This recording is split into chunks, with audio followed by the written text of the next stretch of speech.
This is AVWeek, your weekly wrap-up of audiovisual news and information. My name is Tim Albright. I am your host. With Boy, is he Tim has already lost control of the podcast. Okay. Hi, my name's Bradford Ben. I'll be taking over for Tim this week. With me are my Make sure guest, you Michael introduce Drainer everybody. from Sennheiser. Michael, please say hello to the group. getting my And- caffeine fix on to put up. Yeah, with we all Bradford. get our caffeine fix on. And then Harry, my fellow curmudgeon, who will be with me yelling at people to get off the lawn. Absolutely. They're putting too much shade on my lawn. It won't grow. Speaking of lawn problems, have you heard about the problems they're having at Wrigley Field? I Wow, love you are the taking infield they have there. He wasn't And how kidding. though. well qualified and well crafted that grass is. I've had the opportunity to actually run the bases there when I was during the install. Luckily, very cool. yeah. Luckily, I have not been involved in this current install because, as Tim's about to tell us, there have been some challenges with the schedule, being that opening day is 3 days away. But I hear the Cubs have already been eliminated from playoff contention. Actually, Is that it's true? 2 days away. It's we're starting this on. We're recording this on Friday. Opening day is Sunday, so Saturday, Sunday. And as Deadspin puts it, now understand Deadspin is a Gawker Media property, so they have some colorful language. Wrigley Field is screwed, and that's me editing for family content. Yeah. It was a four-letter word. Yes, it was. Usually indicates copulation or some sort of Rhymes with Becky Duck. rhymes with Becky Duck. Becky Ducked, I guess you could say that. So here's the thing, right? There's some buddies of mine that it's actually one of my clients that's involved in this, and I'm not doing this story to throw them under the bus because they've done their due diligence, they've done what they could. They're running into issues, and the AV install is running into issues because of weather, because of general contracting issues, because of union, because of Rahm Emanuel. So, I mean, there's all kinds of stuff here. That last one was enough right there. Wow. I mean, No. And because Tim and I talked about this a little bit this week when I was less curmudgeon-y and less, Starbucks double fisting. But part of this is the fact that there are some interesting union issues and construction issues because, as Tim informed me, and I found out the other half, is Mr. Emanuel said, what, Mr. Albright? that you couldn't be on site. No one could, with the exception of security from the hours of, I believe, 9 p.m. to 6 or 7 a.m. I could have What? those. Yeah, Yes. This was after the project was started, and there was people actually doing this, right? He wasn't saying you couldn't do, jackhammers, and you could not have a worker on site. No pulling cable. No, I mean, there is quiet work that can happen, especially in AV, right? It's not like they were tuning the sound system at 3 o'clock in the morning. Contractors and electricians. Never done that before. Well, No, Now, never. was Not this out of outside. concern for the neighboring residents, or was it because they didn't want scab labor coming in and doing the work? What okay, was the deal? so there was two schools of thought. One was, yes, Rahm Emanuel suddenly grew conscious, and he was worried about the residents of the neighborhood. Screw the residents. Well, Well, the there's other- some interesting thing with the residents, though, before you say that, Mr. Drainer. The more pessimistic view of this is that Rahm is in a very tight mayoral election, and suddenly he's like, hey, I'm soft and fuzzy, and I care about the people. That's the pessimistic view, right? But then there's the other side, which is Mr. Drainer was like, watch out for the residents. Remember, the residents across the street have paid for air rights to be able to look into Wrigley They have. Field. They have, yeah. So some of this, And they're there's some losing that. A lot of them are losing it.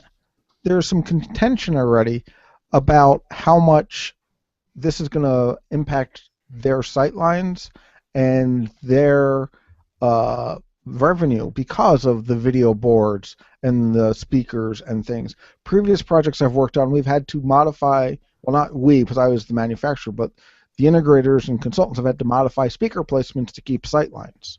So I'm sure that putting a video board in is having no impact. So I think there's a little bit of gamesmanship going on here as well, of the community saying, hey, no noise. But that's my personal comment. All right, so let's kind of back this up a little bit beyond the politics and everything like that.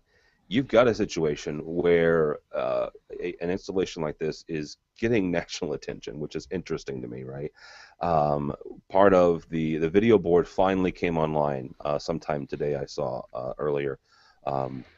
I have Cub fans that are, we're in St. Louis, so it's a weird mix in Illinois. You're either a Cub fan or a Cardinal fan until you get closer to Chicago, and then you start getting mixes of North side, south side. Yeah, north side, south side stuff, which is Chicago White Sox versus the Cubs. So the video. And I want to know something important. Yes. Why are we talking about MLB when NHL is 2 weeks from the playoffs and there's still hockey races going on? Are your Blues eliminated yet, like my Devils? Actually, they just made the playoffs last night. They officially. Yep. They are in the playoffs. Congratulations! I might have to come to St. Louis just so I can see hockey. Or I could go to Chicago. They're a game out of first place behind the Predators. It just goes to prove that the Western Conference has no competition. I have no comment for that. Plenty of Kings fans would argue with you. But anyhow, so you've got this installation. Baseball is back. As every all the baseball fans like to say. This opens up on Sunday. Speakers still are in the process of being hung. They're renting some gear and this, that, and the other. Harry, when you have something this high profile, let's be honest here. You've got one of the most iconic baseball fields in Major League Baseball, Wrigley Field. Having this renovation done, you've got all kinds of pressure on the manufacturer, and Bradford, to Bradford's point, it's not their fault, right? But just like if your sound system sucks and you look down and it's an AKG microphone or a Sennheiser microphone, you're going to say the microphone sucks, right? It's the label that people see, and that's who they tend to blame. So it's not the manufacturer's fault, but you've got this whole high-profile install. How do you keep everybody happy when, God bless it, it's not really it's circumstances and it's weather and it's this, that, and the other. So we all kind of have to get along and kind of push this rock up the hill to get to satisfactory completion. How do you do that when you've got this giant project that everybody in the world seemingly is staring at? You don't. And actually, I'll go with my fellow curmudgeon Harry. How is this project any different than any other project? It's just that the opening is going to... It doesn't matter. So you know what? how construction works. Construction is it's the all- same everywhere. It's all big construction stuff. It's not even... Yeah. And with you just have more issues because it's a stadium and everybody's looking at it and everybody's saying, "Oh, it's opening day coming. What's going to happen? What's going to happen?" Yeah. And so you are never going to be able to keep everybody happy. It just won't happen. At my beloved Devils, there was a joke of they're going to have to hand out commemorative hard hats for opening night because the stadium was behind schedule. Nothing to do with the AV vendor. It was heavy construction. Final fit, finish, and equipment, FF&E, always gets the short end of the stick, no matter who it is, no matter what the manufacturer is, because when it rains outside, you can't put up wood, and you keep compressing the schedule, but, we're going to announce this to the public. We're going to have opening day and the national opener broadcast nationally on ESPN, so you better be ready in time. Break out the spray paint for the grass. Yeah. Too bad they didn't tell the project manager that, Well, okay, so I will take one issue with you guys. Yes, all construction is the same. But so let's take my company, the one that I'm involved with on a daily basis, Innovad. We program systems for folks. We've got a program in Harry's backyard. It's for the Federal Reserve, right? Did you get me some samples while you were there? I did. I'm not going to say which Federal Reserve, but it's somewhere around. He said it's in his backyard. I know where Harry lives. I'm stalking It's literally in him. his backyard. They're putting. I know where I live. You've got that, right? I've got a couple other, small offices and conference rooms, and we're doing a education facility here in St. Louis. That's all groovy, right? I don't have freaking Gawker Media writing a piece about SLU or Wash U, a project I'm doing there. That's kind of where I'm going with this. It is a bigger deal. No, but you know that when you sign on. Yeah, and I understand. Sign on to the project. You're doing Wrigley Field with a hard deadline. Mm-hmm. You're going to have issues. You're going to have people looking over your shoulder. You're going to have 2 or 3 different types of media looking at you. It's just a level of exposure, Yeah, it's just a high level of exposure, and there's nothing you can do about it. Just to be blunt, the only thing they could do at this stage is, haul down tail to the south side and go hang out with the Sox. But part of this I blame on the project managers, not just in the construction field, but in the in the audio side. So I've done these big projects both as an integrator and as a manufacturer. I've had projects been on the front page of the newspaper, on the front page of CNN. We can figure out which they are. We know what they are. They've been late. They've been on time. But right now I'm working on a project that's a 4-year. Yes, 4. I'm holding up 4-finger. A 4-year schedule. I made sure that I drove it internally so that we hit all of the milestones in the contract. We had to deliver on December 7th. The first article prototypes, we delivered on December 7th. We had to deliver in mass on a purchasing order date in May. We delivered in mass in May.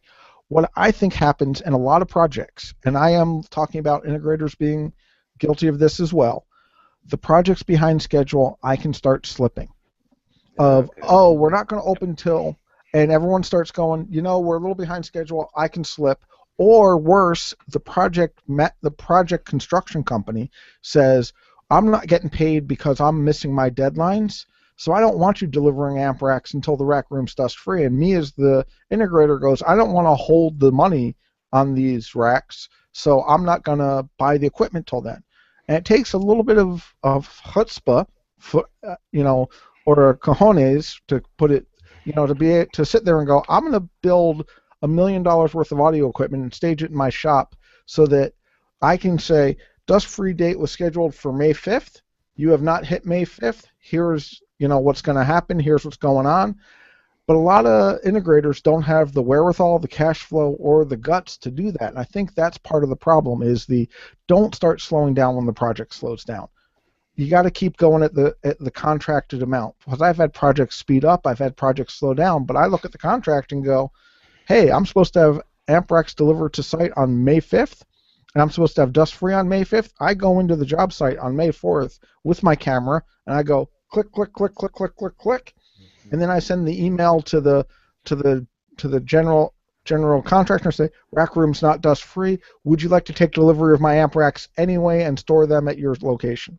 Now I can get paid for my money because I've met the contractual obligations, and I'm moving the project ahead so that we're not all slowing down as the weather comes in, as you can't make noise at 9 o'clock at night and stuff like that. I think there's a certain amount of the project slows down, everyone slows down, and you got to avoid that. And it takes a lot of conversation. And I think to get back to the article that was posted earlier this week by Mr. Shin, I believe, about the value that you add and devaluing, part of the value you add as an integrator is being able to do these things, to manage the project. As I tell people, you want to cut labor costs, great, but I cannot cut my project management costs when I was an integrator. And I cannot cut my labor costs. It takes me 15 minutes to take an amplifier out of a box and put it in a rack, whether that's a $500 amplifier, a $5,000 amplifier, or $50,000 amplifier. Well, $50,000, I'm going to spend a little more time gawking at it, but it's 15 minutes no matter what.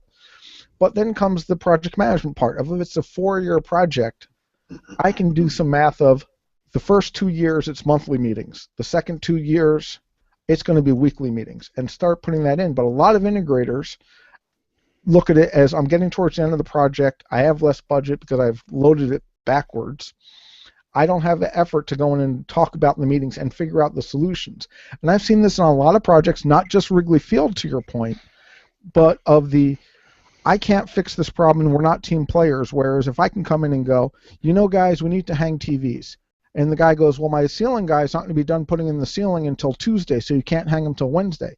But a creative integrator will go, hey, if you haven't put the ceiling in yet, well, I put in the backing and all the structure for it, and your guy can cut the tiles around it and go around it, and now we're starting to make up time instead of doing it must be sequentially this way. Now, it might be a breach of contract, it might be outside of scope, but it's ultimately moving the project ahead.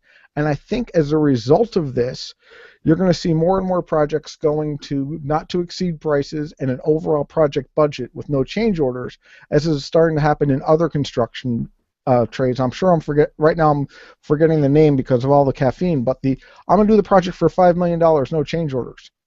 And here's all the stuff I'm going to do. And you get paid and bonused as the project goes on successfully. Mm-hmm. It's an interesting way to do it. Right now, if you look at a project like Wrigley Field, like a large, heavy construction, $100 million project, take your pick, where you have a general contractor, an electrical contractor, then you have a Division 16 low voltage electrical contractor, then you have the AV vendor. It gets complicated. And I think this is why you see companies like Parsons starting to bring the AV in with the electrical contractor.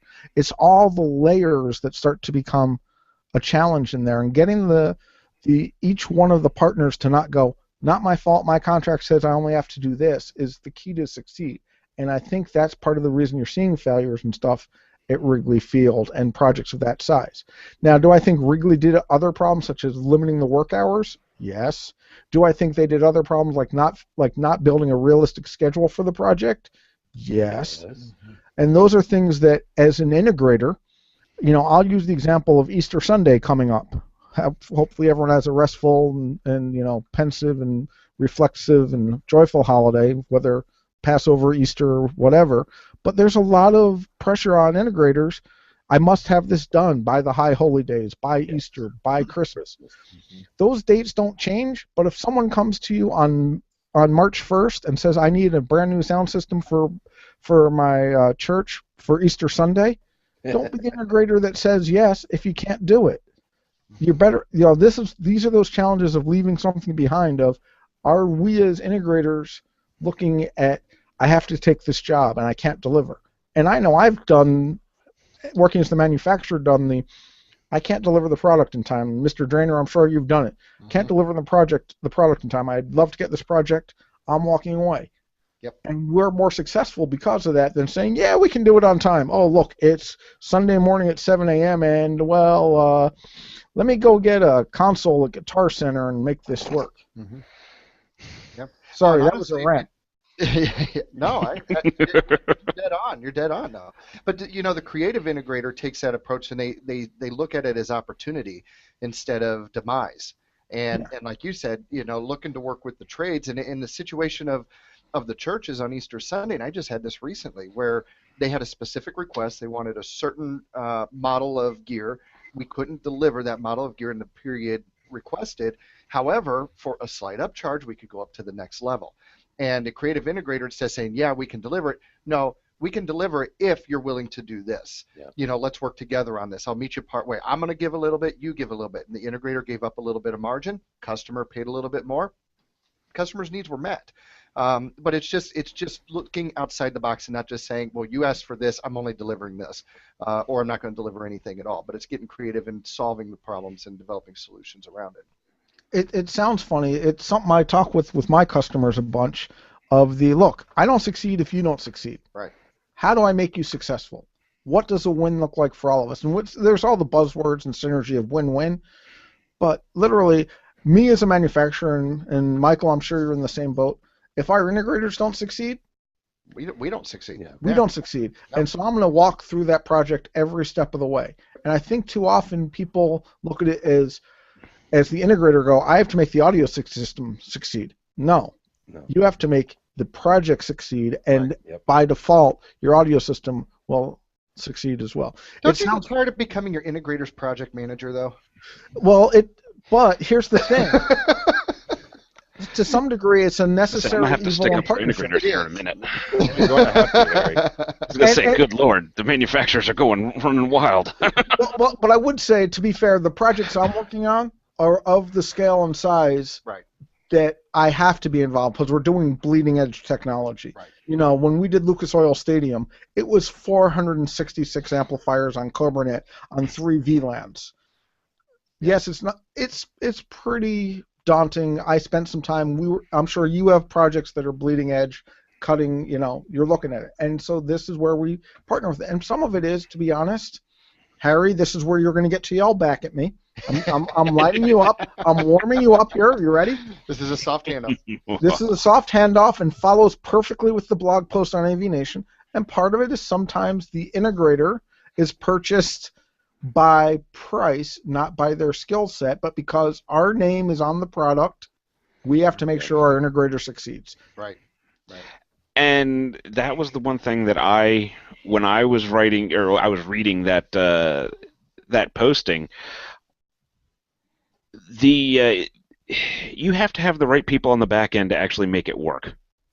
you have to have the people that are actually going to put in all the planning and everything else in order to make that project actually come to fruition, because if you don't have the services part, you will never get the actual installation done, and you're going to have all of the overruns and the project management issues and the everything else because you don't actually do the groundwork on the thing. And that's where, yes, manufacturers can help of, hey, I'm putting in a job that's got 30 amplifiers and this, and I need somebody to help me set this up. And you know what, Harry? I would buy you dinner and drinks and sit down at the table with the napkin and sketch this out, because I'd much rather spend an hour with you a month before the project than 4 hours with you on the phone in the field with the customer breathing down your neck. And too often integrators don't do that. They're so worried about sharing information that there's no collaboration. There's a rule, and I'm going to mess the numbers up, but there's something along the lines of it's either a 3 or 4 to 1 ratio of something that takes an hour to fix at the beginning of the project will take 4 or 5 hours out in the field, or something stupid like that. Something like that ratio. It just compounds your time exponentially the later you let the things fester in the project. What is it? An ounce of prevention is worth a pound of cure. Yeah. And last week we had on 3 manufacturers, kind of by accident. I didn't plan it that way, but you don't plan any of this, Tim. You've made the mistake of letting me back on to take over. I just happened to show up to drop off coffee, and he said, "Hey, he brought me coffee." I just crashed the party. So, Wait up. Do you have a sippy cup after you spilled last time? Notice I have sippy cups. Well, yeah, my trainer did jump coffee all over the console last week. So, but that's what they were all saying. We were talking about customer service, and the whole from all 3 of them, right? Said, if I can talk to the integrator beforehand, that is the best customer service experience from both the manufacturer standpoint as well as the integrator standpoint. And let's be honest here, folks. At the end of the day, the end user's standpoint. Because the end user doesn't give a rep, really. They just want their problem fixed. Whether their problem is my students need to hear me, they need to see the PowerPoint, they want the stream, the fans in the seats need to see the big giant Mondo screen and hear somebody singing "Take Me Out to the Ballpark." Whatever the problem is that we are trying to solve as integrators and manufacturers, that's all they care about. Well, one of the things so, I Mr. like Integrator, if you let in the manufacturer beforehand, then a lot of these issues are going to be solved.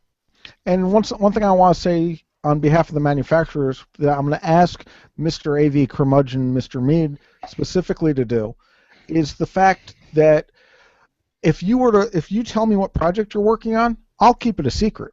But I'm going to take notes of it and know what's going on. And if you send me your file, I'll give it to tech support so that when your customer on Sunday afternoon calls Crown, because that's the name on the front of it, yep, they're not going to be we have no idea what the integrator is doing, or we're going to give them directly opposite information. We can now say, oh yeah, I talked with Harry about this, and he said that you want to do this, this, and this, and here's why. And I think what is important. And what this brings up in my own little manufacturer pet peeve section. Let's hear it. Bring it on. Bring it on. Bring it on. We're ready. I know where you're going with this. So, what I'm coming up with is the manufacturers that will sit there and I'm not going to specifically name anyone from the West Coast, but do they still exhibit at InfoComm? Let me ask that. Oh, that's cold, Tim. This particular manufacturer will ask for all this information up front before they even give you any help on anything. And it's like, I don't want to sign over my firstborn. I don't want to sign over all of this stuff just when I'm trying to come up with the rough figures of a system of will this work? And actually, Harry, I will agree with you on that because we have too many manufacturers who ask for every little detail when you're putting together a rough order of magnitude. If you're looking for a rough order of magnitude, you want to know what a 500-watt amplifier costs. You don't need to know what a 510-watt amplifier costs. You want the rough order of magnitude. Okay, but I just need to check proof of concept. Yeah, you want to know if you plug gadget A into gadget B, do you get it to work, or does HDCP come on and say, no, this isn't going to work? Yeah. Right. Now, hang on for a second. I don't want to say fairness to Extron, but the one thing, hush, they hate me anyway. So, how are they different from anyone else, Tim? Well, this is true. Right. It's true. I have a list. I'll do sometime. They're trying to do what Bradford and Michael are talking about. They're trying to do what the guests on last week's show. They're trying to mitigate some problems. Now, do some of their processes cause frustration? Absolutely.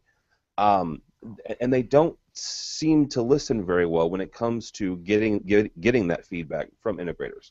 Because as an independent programmer, I face the same problems when we're trying to deal and help our clients walk through that process when it comes to a proof of concept.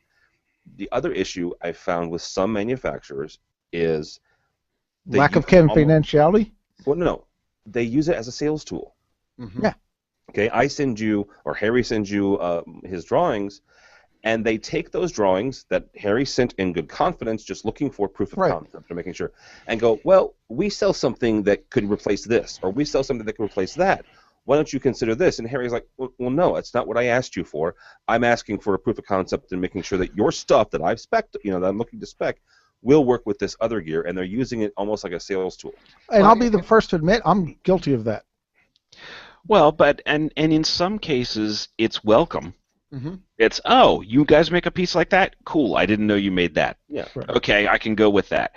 But a lot of times, not necessarily with the two of you guys manufacturer-wise, but with other certain try-to-do-everything manufacturers,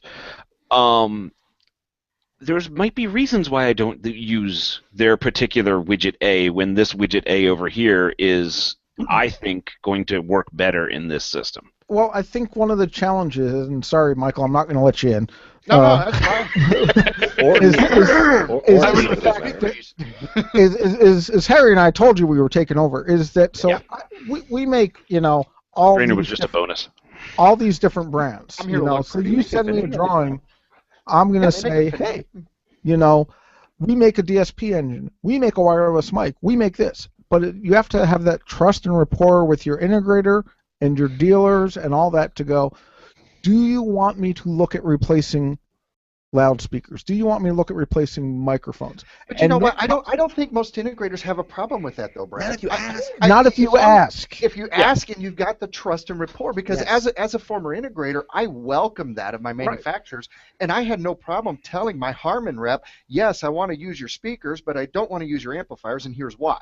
And I'll go, okay, let's take what we can get. Yeah. Now let's go for it. Well, where I have a problem, and Harry, you could probably speak to this too, is that there are manufacturers out there, none of those present would fall into this category, that will take that information and start calling on your end user directly and shop your project to competitive integrators to make sure they lock in that deal. Are you kidding me? I'm not kidding. That happens all the time in the industry. And here's the biggest thing I tell people. When I get a project, I get amnesia. So let's look at Wrigley Field, take your baseball stadium of choice. That's going to be bid by multiple people. Mm-hmm. If you call me and say, what's the package price for this? My answer is I don't have a package price. I have a project price. Here's what it's going to cost you per amplifier unit, per loudspeaker, per DSP engine, per microphone. You, as the integrator, have to figure out the best way to solve it, because if I give integrator A a different answer than integrator B, and integrator B loses, it's my fault. So us as manufacturers have to, and there are some people who have done exactly what Michael's talking about, of the, ooh, look, here's the package price, everyone gets the same package price. Right. No, I look at it as, you call me and you come up with the solution of using 4 8-channel amplifiers, and someone else goes, it's going to be cheaper for me to use 8 4-channel amplifiers. It's still 32 channels of amplification. And a third person says, no, I'm going to use 16 2-channel amplifiers. All 3 of those guys are now going in with their design. Yep. I'm supporting them and explaining to them each and letting them make their own decisions. But a lot of manufacturers are hesitant. But then you also have integrators who will call me and go, "I'm bidding on Bob's, Country Bunker and Pancake House. What's the package price?" Mm-hmm. Sorry, I don't have a package price. You have to design it. Now, if you want to sit down and work through the design with me, yeah, I'm more than happy to share. Oh, I know from experience that if you use a HP ProCurve Switch 2400, it doesn't handle Cobra and spanning tree, but since you want redundancy, I recommend you go up to the 2800. That's partnership and sharing information because you've explained what you want to do. And a lot of the integrators forget to do that part also. Don't tell me I need a 500 watt amp. Tell me I need an amplifier and loudspeaker solution that does this, and manufacturers can give you a lot more information. I was going to say, we have to do the same thing that as engineers we're asking the salespeople to do. Don't come back to me with, okay, this is the system that I want to sell them. Come back with, this is the problem I'm trying to solve, and then let the people who are working on it actually solve the system. And also, don't be afraid to tell us one important thing, please. And I know this is hard. If you tell us I have $100,000 to work with and you have $150,000 tastes, we need to know so we can value engineer appropriately. Mm-hmm. But people are scared to say, I can't tell you what my budget is because you're going to spend it all. Well, They do. Yeah. That's all the time. Right. Well, so, it's everybody from the end user on back. I mean, we all do that, right? And what's funny is right now I'm working on a project, can't talk about it, but the guy sent me in some drawings and said, this is what I'm thinking of doing. And I went, if we go to this, I can save you about $20,000 just by changing amplifier counts from 4 to 8 channel amps. He's happy. He's hit his budget that he didn't tell me he had. But if I can know that ahead of time, I can make some of these decisions, and the manufacturer can help. Of when do you use, Michael, I'm sorry I don't know your products as well, but when do you use a CDI amplifier versus a DCI amplifier? Because there's a price difference, there's a performance difference. Mm-hmm. And if we don't know what the price target is, and you don't tell your integrator what the price target is, and the integrator doesn't ask the customer what the price target is, we're all guessing, and then it becomes, let me sharpen my pencil. One of the 5 worst words in AV engineering. It's an AV hashtag even. Yep. 5 stories. Exactly right. 5-word trend. What's a 5-word trend? Let me sharpen my pencil. Yeah. What is your best price? Well, and see, you allude to a very good point that a lot of times it's just the right product with the right fit for the application. Yeah. Because I get that all the time. Somebody comes in looking at our 500 series wireless at $1,000 a channel when they really only need our $350 100 series wireless. And they think, well, I want higher quality, but they don't realize that you're getting the same quality. You're just getting different feature sets. And so helping them understand that. And if I don't know what your expectations are, then I don't have a way to help you value engineer that appropriately. And some of that also is aesthetics. I mean, I'm going to pick on both of you guys as microphone manufacturers.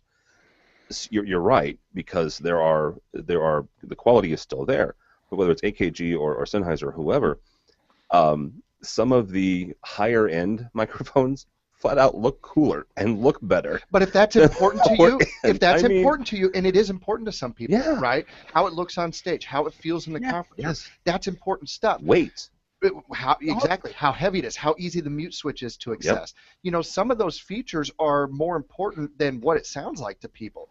But that's why, as manufacturers, we start asking those questions, and a lot of times the integrator gets frustrated because we are asking the questions, and it's like, no, I'm asking for a reason because I'm trying to help you with the best fit for your customer. And there are other things, and I'm sure Mr. Drainer, you and I both have the same issue of some of our products are available at mass market outlets like Guitar Center.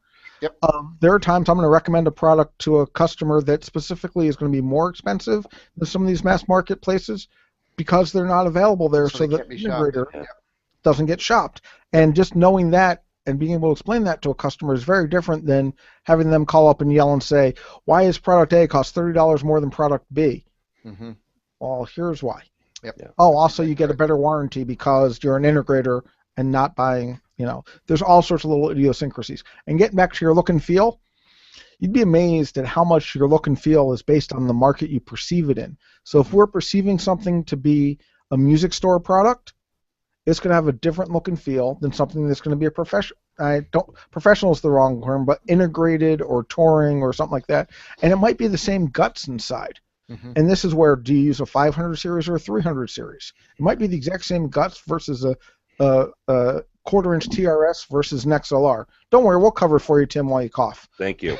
You like how professional I am? We need to get him a cough button or like a little mute. Yeah, see, I'm coughing and drinking. See, I put my hand over the camera so no one sees. It's not one. It's not plugged in. It's not plugged in. Nice. See, we got to figure out how to do like the quad screen. If only someone made like a quad screen so everyone could see the little stuff that's going on in the bottom.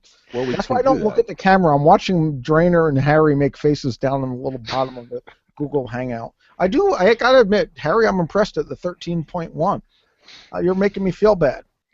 I'm impressed. Oh, I don't feel bad about it. I don't either. I let him have Yeah, it. a couple half marathons actually. All right, let's kind of get off of this for a second and move on to some. But we're having. Can we talk about lighting?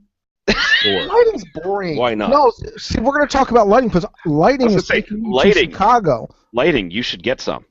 You know, I just found out. Some in here actually. Yeah. Yeah, I need some. You notice I got the Darth Vader, Luke Skywalker blue versus yellow underneath in Return of the Jedi. Here, let me make it a little more obvious. But yeah, I'm going to Chicago, so I'll go check out Wrigley Field for you, Tim, and take some pictures.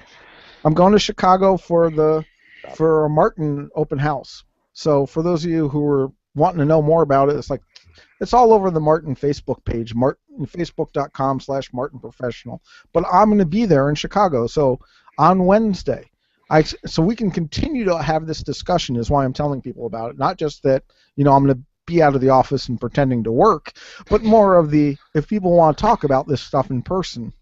But I do think this is an important thing, and I'm not being flippant. I know I'm going to sound like a shill, but that's not the intent. But this is one of the things, as we talk about projects, that I'm seeing more and more of a challenge with, especially in houses of worship.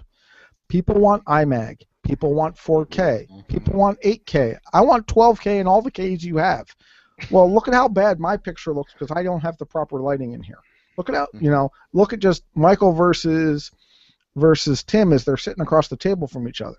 This is stuff we've got to start learning about because of the fact that there's iMag, there's video conferencing. People are thinking, oh, I got to put loudspeakers in, and I got to put microphones on the table, and then I'm going to have this camera that's going to move for pan and tilt. Well, if the camera looks like this because of how dim it is, no one's really going to be happy, and it starts to become part of the overall system. And this is one of those things I'm learning just a couple of weeks ago. But let's talk about Wrigley and that beautiful scoreboard they have. Yeah. And why they spend so much money on lighting the stadium. The stadium lighting isn't for people in the stadium to see. So it looks pretty on TV. Exactly. So it looks good on the that's why they put the lights on all these fields during day games. Yes. Yeah. Constant color temperature.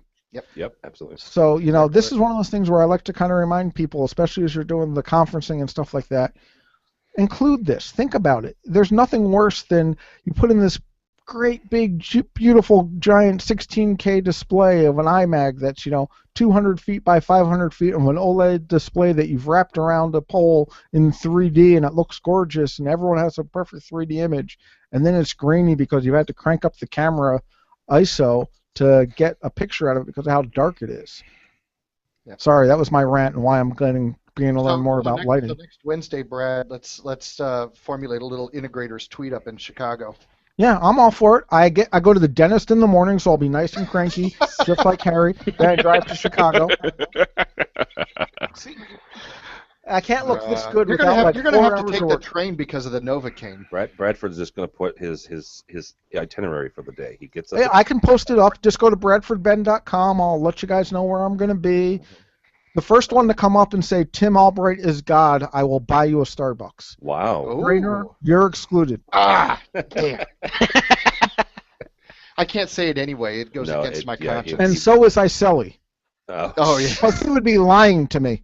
Well, that's true. Oh, we need to drag him into this. He thinks he's God. What are you doing next Wednesday? I have a meeting actually. Come on. Go to Chicago. We'll see. Come on. We'll see. I'll buy you dinner. Dinner, Starbucks, Bradford, Iselli, and Drainer all in Chicago. That should be fun. That'd be a fun day. I'll have Jennifer come with me and bring bail money. Oh, that wouldn't be necessary. All right. Harry, what are you doing? Harry, you got to come too. All right. Wait up, Harry, book your schedule for November. I'm coming out to Washington, D.C. area to teach SynodCon Digital in November. Oh, nice. Yes. It's a 3-day class with me talking nerds about switches and transposition and encoding and quantization and dithering and subnets and all that good stuff. I'm also going to be in. Yeah, come on. Sennheiser's a sponsor of SynodCon. You're welcome. Use your sponsor dollars. Yeah. Tell Pat and Brenda I sent you. They'll give you an extra ice cream sundae on. But then I'm going to go to LA. We'll do lighting out in LA. We're going to do some lighting up in New York. But the reason I'm telling you guys, and yes, I sound like a shill, is it's part of the overall system. Yes, it's no longer just I want an audio system, especially in churches, especially where you're doing video conferencing. Oh my gosh, you do a school system, and they want to do distance learning, distance capture. There's nothing worse than the guy who puts the webcam like I'm doing up on his camera, and it looks bad. And then they're gonna, you're trying to watch the class. I'm taking a couple distance learning classes right now, and I'm like, dude, let me buy you a flashlight. Well, that's one thing. I just had to have a conversation with a customer. We spec'd another fine friend of the program, at least through people, some Vadio cameras. I like them. A Vadio USB camera. We spec'd that in a system so that because they're going to be hooking it up to Link. Yeah. So the problem is that we had to convince them that we weren't putting a multi-$1,000 little eyeball sits on top of the monitor camera in their system because that's all they thought of when they said USB camera. Yeah. So you've got, if you put the right cameras in, you do lighting, it should be a full package. It's not just, here, let me sell you a quick product. It's okay. Oh, go ahead. Sorry, a little delay there. I was gonna say it's okay. Well, I can sell you this, but your room looks like crap. So I resemble that remark. I'm expecting you to come and clean it next week.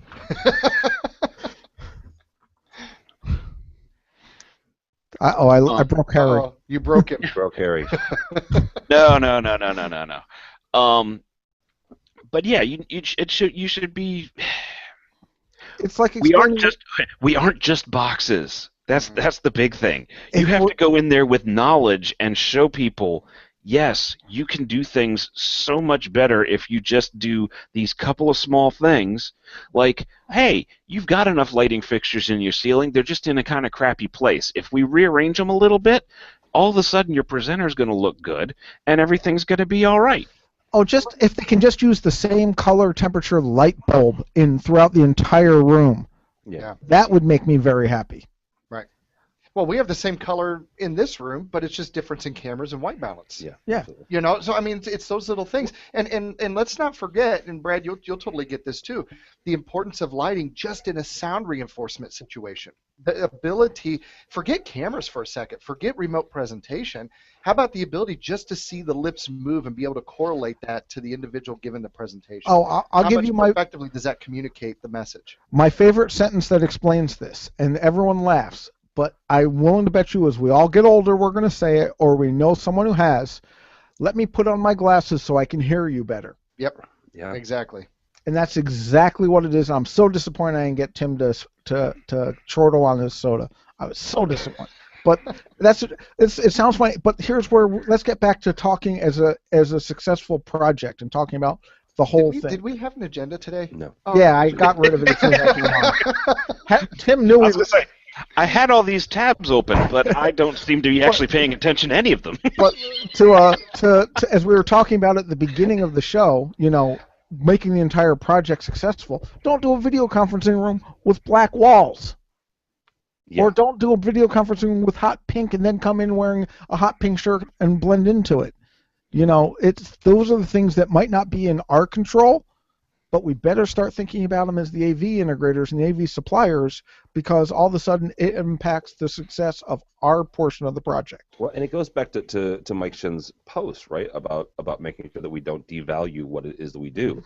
This is where you can have an impact, though, Bradford, because you can say, Mr. Customer, here's the thing. If your lighting sucks, regardless of how expensive your camera is, back to Harry's installation with the video camera, regardless of how expensive or talented or wonderful the camera is, if your lighting sucks, it's going to look like crap. And explaining to them and educating them, this is where our value comes in, and this is where our knowledge comes in as an industry, not me great, but as an industry, where we can say, look, this camera is fine. Let's try to rearrange the lighting, or let's try to change around some things, and let me help you and show you.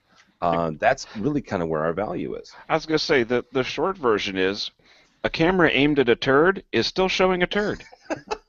Well, what color is that turd is what I want to know. And poorly lit. And can I see the definition of said turd?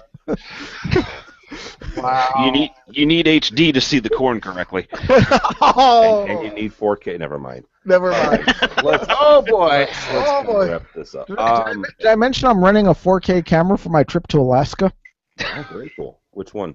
The GoPro HD Black 4.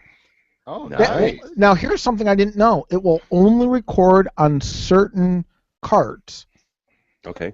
Now, because I'm renting it, and I can, I'm not trying, but the rental company said, look, we're going to rent you this because it works with this. You're more than welcome to go buy your own, but this is the only card that will give you 4K. We've tried, we've tested, we've given customers their money back.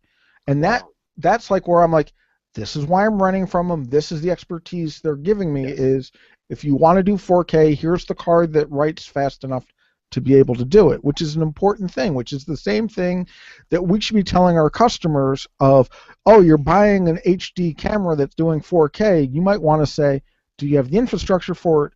Can you record it fast enough? Do you have enough light for it? Do you have a good background? And part of that is back to the integrator of don't just say, oh, I'm going to sell you a box. Don't devalue your talents. And also don't be afraid to say, in the immortal words of our friend in Atlanta, I don't know the answer, but I know who to call. Yep. Right. Absolutely. And usually I just call Harry because he knows everything. Well, yeah. And that's the Well, thing is, that's an understatement. I've written and said this more than one occasion. I am not the smartest person in the room. I'm certainly not the smartest person in this room. Well, it's just you and Drainer in that room, so it's not really saying I'm a talking lot. about this virtual room. If it was this physical room, yes, I'm the smartest person in this one. Yes, I would agree with that. You're smart enough not to work for a manufacturer.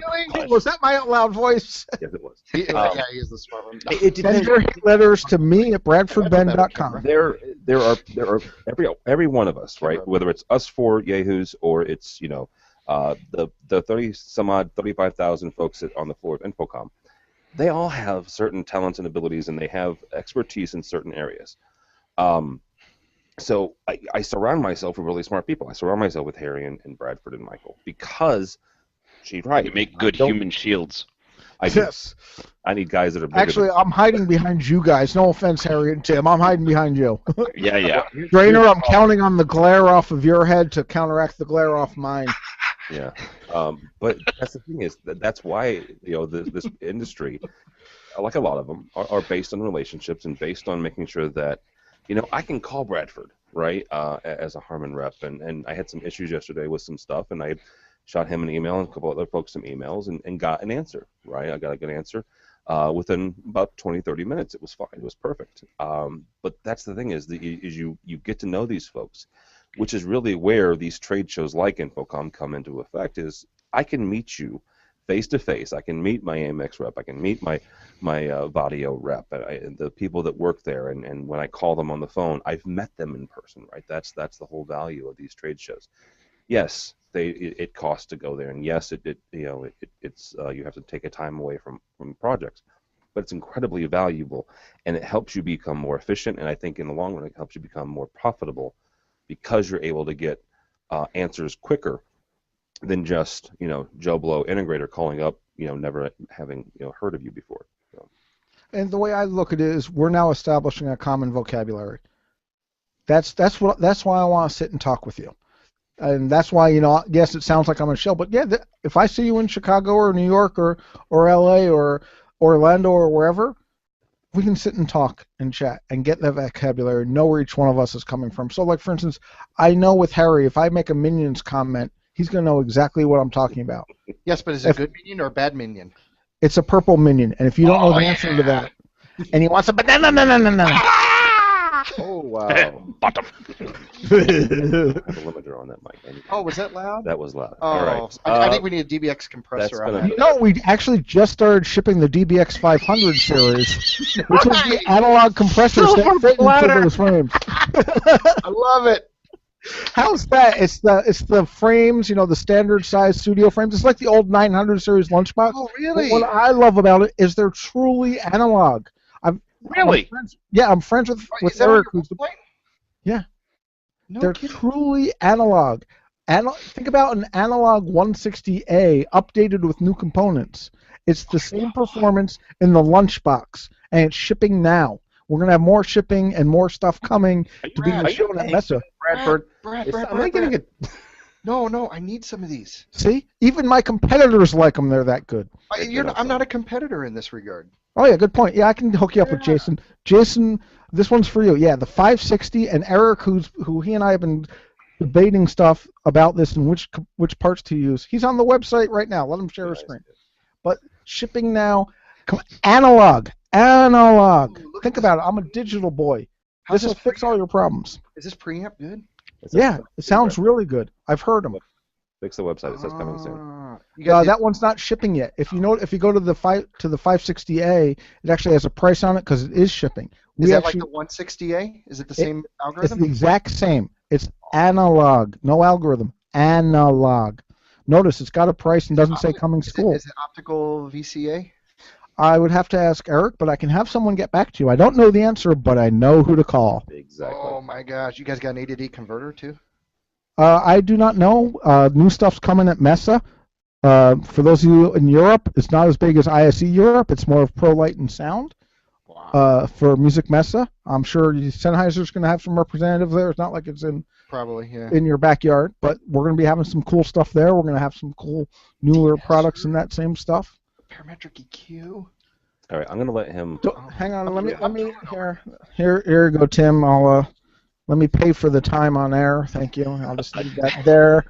There we go. Slide that into the slot under the webcam. I've got some great Neumann microphones that would complement these analog compressors and processors very well. Can I try some of those out? Absolutely. I've had conversations about Neumann before. Notice my fine quality. So Dingling here goes and gets a U87 and thinks it's going to work in a broadcast studio for voice. Really? And he's like, oh, I hate Neumann microphones. I didn't say I hate it. Really? I did not say I hate it. Oh, I said I did not like how that particular microphone sounded with my voice. It's not designed. I will agree with that, but here's the thing, Tim. You probably came in the same way your RE20 is, up from underneath. What you need to do with the U87 is hang it at your forehead, open your throat, and talk up into it, and it'll sound much, much better. I can't do it. No, But it's not. You shouldn't, because for this type of venue, it's not appropriate. That's for a studio. But this is the exact same thing. Us as integrators and manufacturers can help you pick the right products if you tell us what you're trying to accomplish. We could have saved you how much money on that U87 without even looking at our products. I could have told you for what you're doing, the RE20 is the reference microphone. That's why he's still using the 320 right now. I don't like the 20 for my voice, my particular voice. And that's fine. Now I am going to get him a Neumann BCM to try.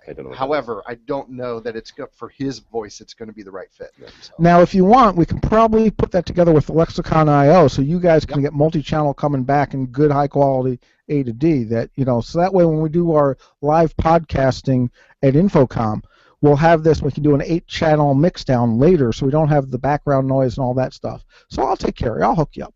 Yeah, well, we'll work together on that, Brad. Good idea. All right. Bradford, Ben, thank you, sir, for being here and for taking over. It's so nice to be your guest host. Anytime. Can I pimp one more thing? Oh, sure. So why stop now? So this is on a more serious note. So after 2 weeks ago on the Rocky Horror Show, the Rocky Horror Picture Show, I got a couple of comments about my comment that women in AV and doing that and how much of a role, and I want to support them. Really, truly do. I think it's a great thing. And so I'm putting together probably for May a show for women in AV in all technical aspects. Yep. Not just the people we know. So sorry, Mrs. Mead, but I'm not inviting you because everyone knows you. But I got some cool guests lined up. But the reason I bring this up now is because I want to know what our listeners want to know. So that way I can ask the right questions. We can bring in the right topics. Right now I've got people lined up from lighting, from video design, from measurements, from COO and operations of companies, from automation. So I want to know what you guys want to know so I can get the right guests. And I want to do this as a special, hey, look, there's more to this than just designing. There's more to this than just being a mix engineer. There's more to this than just programming. Because there's a lot of things we can do in the audio industry. And I don't think it's gender specific, but I think it's worth remembering that there are women out there who are kicking some butt and making some very good strides beyond the Corey Moss from Listen Technologies, beyond Melissa Dillman with Kramer, beyond some of these companies. And I'm going to bring in some of the people we don't know as often. But I want to know what you want to know so I can find the right guest. So just find me at bradfordben.com. Put me into the Google. You'll probably find me. And ask the serious questions. And Tim's going to be kicked off the show as usual. Yep. But I want to answer your questions. So on a serious note, that's my next big thing. One quick small little correction. Mm-hmm. Corey Moss is a guy. Corey Schaefer is from Listen. Corey Schaefer. I blame the caffeine. Sorry, my bad. I meant Listen Technology. Sorry, Corey and Corey. I blame the caffeine. There's no confusion there. Thank you. Sorry, my bad. My brain was. Well, you know, Brad. Oh, never mind. I'm not going to go there. But yeah, one of my favorite programmers is she used to work for Crestron. She works for a rather large programming house now, and I've tried to hire her a couple times because she's darn good. Bradford, so they people can find you at bradfordben.com or in Chicago next week, or at Harman.com, or sorry, HarmanPro.com has all the stuff, but at Bradford Ben on Twitter, Bradford Ben on Google. Let's see, what else am I on? Bradford Ben on Instagram if you want to see my name pictures. Let's see, where else am I at? I'll probably be writing a guest blog post on AV Nation. So you'll see me around, but basically BradfordBen.com is my personal home. There's a contact form there. Feel free to email me. Email me at BradfordBen.com or at BradfordBen@Harman.com and at AMX.com, AKG.com, BSSaudio.com, CrownAudio.com, DBXPro.com, JBLPro.com. I'm sorry, Michael. Jack of all trades, master of none. Oh, exactly. Wow. All right. Secondly, Harry Mead has been here. Thank you, sir. Harry, when did you get here? I have been here the whole time. And where can people find you? People can find me at on Twitter at Mr. No, AV it was Grump. Mr. AV Dawn. Now it is AV Grump. Preach, my brother. Mr. AV Dawn no more. Well, still technically. I was going to say, don't make that announcement. Hang on a second. Let me. Not Mr. Not at Mr. AV Dawn. Why did I just get an instant message from Dawn? Me Sorry, too. dear. Why did I just get a message from Dawn? And I got an instant message from Jennifer. Uh-oh. So that's probably the easiest way to get a hold of me is the new Twitter handle of @AVGrump. AVGrump, very cool. As displayed in my lovely lower third here. And you have the icky face from the Poison from the 1970s and 80s. Absolutely. I love the icky face. I did too. I should have added that. All right. Last but not least, Michael Drainer from Sennheiser USA. Yes. That's it. Unlike Bradford Ben, Michael.Drainer@Sennheiser.com. That's it. That's it. All right. That's it. Sorry, I just looked at I am highly specialized in my craft, unlike the others present. Wow. Okay, I got nothing on that. I'll be the first. I was going to say, I'm the one that has to make all you guys' stuff work, so don't even. It is true. Yeah, I'll take exception to that, Drainer. I might not know anything I about know. microphones other than point the shiny side towards people. All right. Lighting completely confuses me. Oh yeah, I'm with you there. Don't. I guess you could follow me. It's TD Albright, but more importantly for me and everybody else here, go by the website avnation.tv, avnation.tv. A whole lot of really cool people, these gentlemen included, do a whole lot of great work there. So we actually have a new AV crosstalk coming up. Design build versus design spec, which will be. Is there a debate? It is. There is. It actually is. I'm interested in this one. I'm looking forward to seeing There's Brock. a consultant and an integrator on, right? So we have Brock and Leonard. And I'm looking forward to Brock and Leonard. The only thing Yeah, I think that's going to be a little disappointing is one of them's Canadian, so they're going to be very polite. So I don't think it's going to be the bare knuckles like we just had for the past hour plus. It'll be close. It'll be close. But yeah, we've got that coming up. We've got a couple new podcasts coming down the pipeline. Bradford is included. Some really great things. In 2 weeks from now, we're bringing somebody that's not necessarily in AV in here. He's more of a technologist, and he's been on some pretty substantial technology podcasts in the last 10 years or so, and shows. So he's agreed to come on AVWeek and give us his insight. So that's kind of cool. So yeah, go by the website avnation.tv, avnation.tv. Thanks so much for listening. Thanks so much for watching. This has been AV Week.